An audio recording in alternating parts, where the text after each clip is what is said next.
What's up? Um, Cool. I was thinking talking to the last guest. Wonder if we could kind of get go on that point again. That's fine. Yeah, well, which point? Romans 3. Go ahead.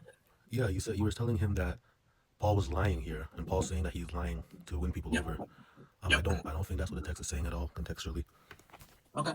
Summarize it. Make it make sense. Yeah. In chapter 3, Paul is making the point how even though the Jews have rejected God, that his faithfulness still stands. So it says literally here in verse 5.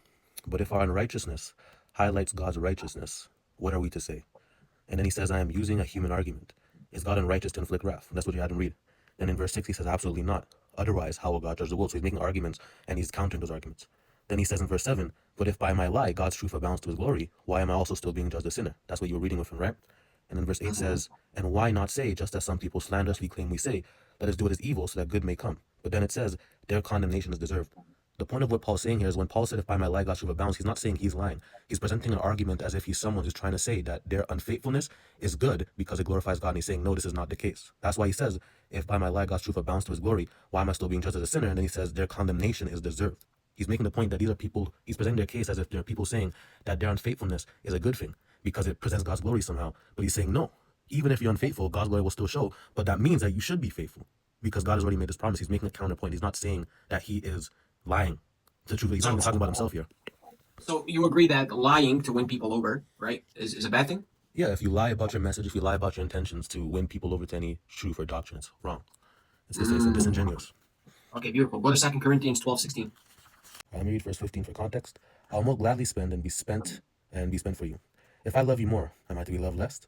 Now granted, I did not burden you, yet sly as I am, I took you in by deceit. Now just read verse 17 to end it there.